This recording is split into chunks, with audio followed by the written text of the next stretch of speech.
which tonight visits Hickstead, centre of the show jumping world. And to start things off, David Soul talks to Raymond Brooks Ward in rather unusual circumstances.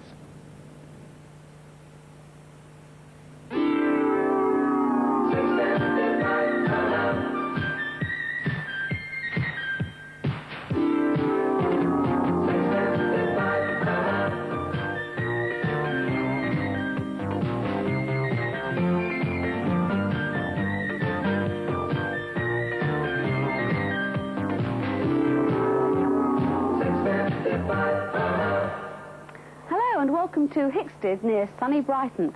This international arena is to show jumping what Wembley is to football, what Lord's is to cricket, and what Wimbledon is to tennis.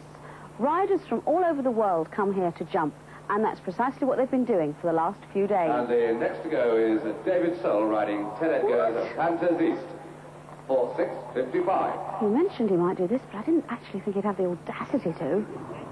Just get him up tight when you get in, can't him round one circle. See as you get him in the middle of the fence and hold him tight, okay? But point him right. Whatever you point will be good, okay? Would he do better if he was painted red with a white stripe? Huh?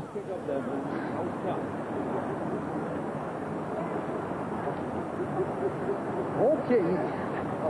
Just be nice with me. Don't turn yet. I'm not ready. I'm not ready. I'm not ready. Just help me out here. Help me out. Help me out.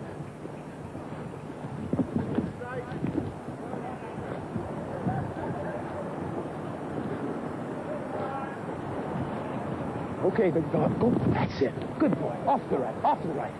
That's a good baby. Let's keep going. Easy does it. Easy does it. Easy does it. Okay. You turn in now. That's it.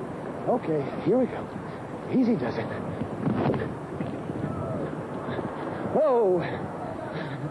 Ah. Well done, David. Whoa. That was great. That's Let me right. just turn round. Oh, my goodness. Let me get over here. Thank you. How'd you feel? Thank you. I feel pretty good, you know. Let's have a little walk round here. Yeah, this horse took good care of me. He certainly did, didn't he? You know, it's really nice to meet the face behind the voice behind all these riders out here.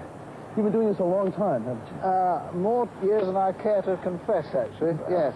Your signature is calling these jump-offs, isn't it? I suppose it is. I mean, everybody says, don't you get bored with That's what I'm commentating on show jumping? Because you see so many of them. Let's halt here and have a little talk. And, you know, the great thing about it is that every jump-off is different. And every horse is different. And it's magic to be able to see one horse begin to turn and looking to see if anybody else can turn quicker than him. And all the great stars from the United States and here and Europe, you know, all just clipping a tenth of a second off. I think that's what it's about. I suppose people don't realize how it's interesting. It's not just a show jumping sport. It's all those things that are attached to it. And, your voice and the fact that you're involved with it, I'm sure makes it attractive to many people.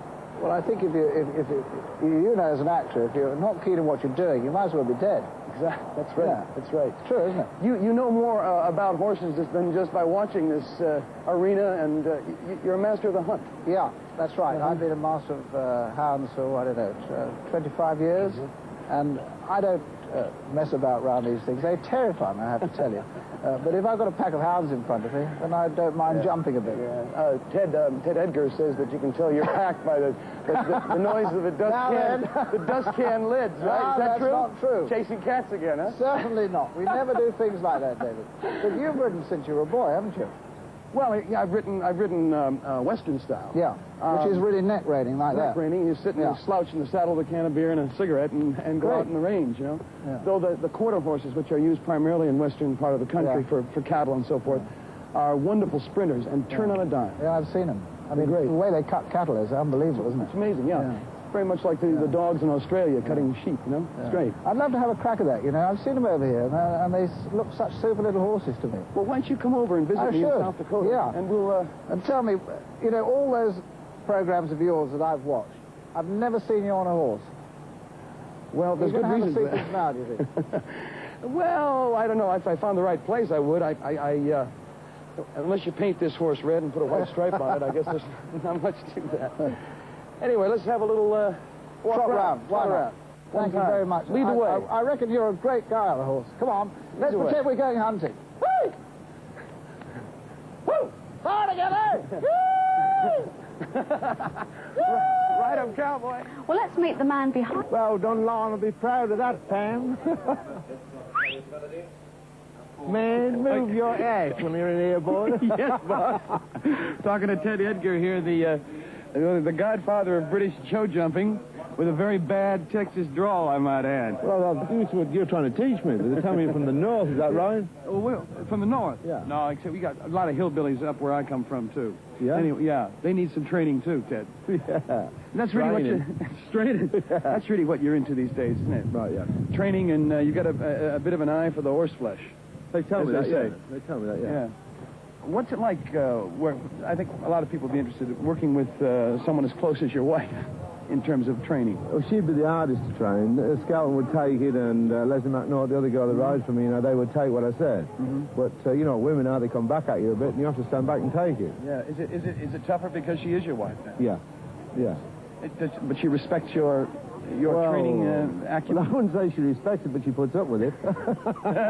Sort of like a marriage, huh? Yeah, right, yeah. No, it's pretty good, really, because last week in the Queen's Cup, I was helping Leslie McNaught, and Nick was helping Liz, and it went down very well. Yeah. I saw her jumping at Wembley on the Puissance. Yeah. And it was, I mean, my heart was up in my head when I But saw so with her, you didn't see Yeah. what happened before she went in. What happened? Well, we had the job to get her in there. Had to put a jump starter on her. When we got her in, we shut the gate out so she couldn't get out. And we said, if you know, unless you're jumping, you're not coming out. That's it. No. No, it's pretty good, though. She's very good. When did you finish riding? Excuse me, I'm talking to Mr. Edgar. Excuse me, it's him I want to say. Mr. Edgar, I've come all the way down from Birmingham because I've been told that if I'm interested in horses, you're the man to see. And I thought that I've been in racing and things, you know, because I've... Racing what? I've had a greyhound for about 6 months now. Did and you I thought beat it was it? about... I said, did you beat it? Isn't he amusing? And I thought it was about time I got something a bit bigger, you know, like a GG. You know, I wondered if you could advise me on that. What do you want to do with it now, then? Do you want to go to stud? Do a what? I said you wanted to go to stud? Stud? No, don't be daft. I mean, I'd never get it through that little hole in the back of my shirt. That's funny. Yes. Tell me, what sort of money have you got to put in the job? I mean, are you a rich guy? Have you got any money? No, I'm all right. No, I'm all right. I mean, flush. What's this? A couple of £100 there. Now, cash this is. No, nothing else. And I thought, you know, I could get something nice, a nice horse that was versatile, that could sort of race and jump and perhaps pull the milk float. Because I've got not going to buy a horse. I've been to buy you a part of one. a part of one. Yeah, you know. I mean, I could have a share in a horse. You can have a share in a horse. Could I have a share in that horse over there? Listen, I've got the shares. You can have no problem at all. What do I get for me £200? There's your share. On your way, Brummy. How about fools? What about the money? What about me money? I'm sure I shall. I'm here with Ann Mathias, who is the groom for Paul Schuckemoller and Deister. Right. You're a very large woman to be doing this very small job. But they're like ponies. They're like ponies. Look after like ponies. How do you handle horses that are this big? The height's no problem. I've got one who's a bit tricky, but the height really is no big problem.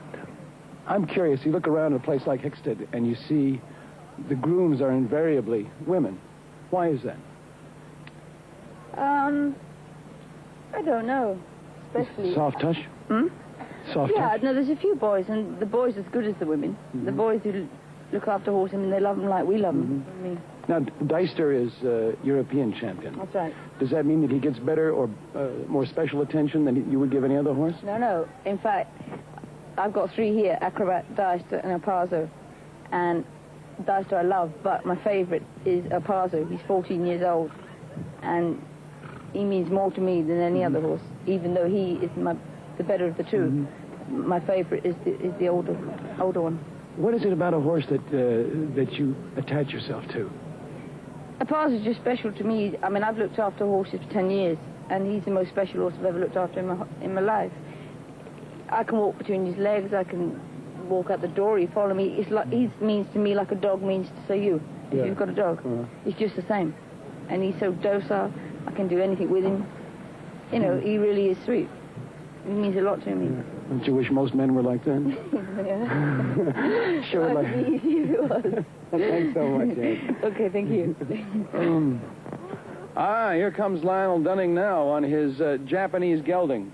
What is this? You're riding in what, Class Double G today? Oh, it's a real jumper. It's just good to see you. Been winning a £5 class down the road trying to beat some little boy on his pony, you know? Or some little boy on his motorbike. That's it, yeah. Have a nice ride on that bike, huh? Okay, thank you. See you later. Third part of the title one for Great Britain. Steady, Lionel. Yes, this time Jungle Bunny and Lionel Dunning come through. Harvey Smith, it's nice that you have a selection of occupations. You're a farmer. You jump. You name it. You name it. You do it. And you're a comedian. Is this your way of getting into comedy full time? Sure, I mean, I can say when I finish doing this job, I might be ousting you over and trying to steal your job. But there's nothing I love better to go out on stage like and do 2.5 hours. Yeah. And if you can make people laugh, you know, you really, to me, you've got the ultimate. That's not really what you try to do in there, though, is it? Oh, no. I'm a very you still get a kick out of it? I'm a very keen competitor, and sort of, this is my 25th year international. And after you've had 25 years international, I tell you what, you've got to be able to laugh. Because if you can't laugh after 25 years, it's a bad job. I've always lived with a romantic idea that show jumping was like racing in a sense, a man and his horse, you know, there was love and it was... Is that the way the business is today? Sure, with horses, you've got to really get attached to them. You've got to get to know them. It's like a marriage. With you and a horse, it either works or it doesn't work. But you also want to sell them, right? Well, some people sell them. We sell quite a few horses, but that's not the basic thing. Mm-hmm. The thing is, if you can keep moving horses around, some horses suit some riders, and other horses suit other riders. Mm-hmm. I mean, I can get on a horse, and it's absolutely useless for me. Yeah. But yet my son can get on it, and it's brilliant for him. And likewise, it works the other way. You know, you get these Australian boys, they ride completely different fashion to us, and they have something that just clicks into a horse. Yeah. And you also get a rider... I mean, there's one now, an Australian, Kevin Bacon. I think you're going to interview him later on. Yeah, we're going to talk now, about Kevin, he couldn't tell you what he does or how he does it. Yeah. But he is just a natural animal man. Mm-hmm. And he can teach dogs to do anything. He can get horses to do anything. Harvey Smith was telling us that he spoke about you as an animal man. I guess in terms of having a sort of a connection with animals. Why would he say that? Oh, well, I seem to be able to read the mind of a horse. For a dog. You better explain that. Well, I've been associated with horses and dogs all my life, and I've had two of the best dogs I've ever seen. One for cattle, and the other dog for was near enough to me groom, a curly-coated retriever. I could send him back and get me a horse. He'd untie the horses and bring them to me. That was in Australia. Yeah. And I can give him a horse to take back to the stable, no problem. And he wouldn't leave the horse till I got back. Have you always been involved with horses, or did you start? Yes, my grandfather was a racehorse trainer, and on the other side, my grandfather was a blacksmith. And they were in the first lot to go across to Australia from here, originally. You told a lovely story a moment ago about one of your dogs, saving you from one curly-coated retriever. I thought I could swim across the river. And she was a little bit too wide, and I wasn't such a good swimmer. And I went under once, and the dog saw that I was in trouble and come off a 15-foot bank. I give him a fair ducking, but he got me out. Malcolm Pyra, I've been watching you over the last several weeks. Saw you in Dublin at the World Championships. It was a second there, right? Yeah. Have you noticed, have you seen a change in horse jumping over the last 20 years in terms of the kinds of pressures that you deal with as you go into the ring? Yes, more than anything, because of the prize money. The prize money is a lot more, and everyone's more professional. And to stay at the top, you've got to keep yourself more professional.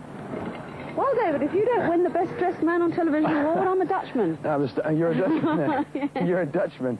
No, I started to smell like a horse, so I figured I'd better go change, you know. Listen, I'm amazed watching you go around this course earlier. Well, I thought I was going to be terribly embarrassed. I couldn't believe it. I was kind of amazed, too. Well, I did a little show jumping last year, or not show jumping, but some flat work with Paul Dara over in Ireland. Yeah. And it was all leading up to this, you know. I was scared to death, frankly, because I've never really done that before.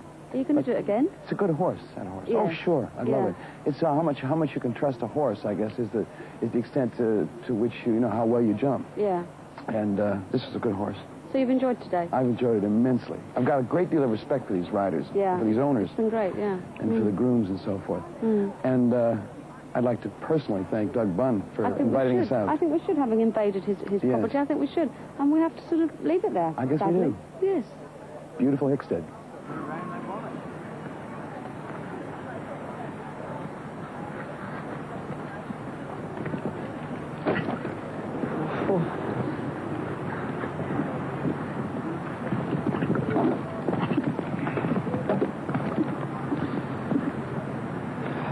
See the look of absolute concentration on Shocker Molar's face. 2 to go. Germany watches.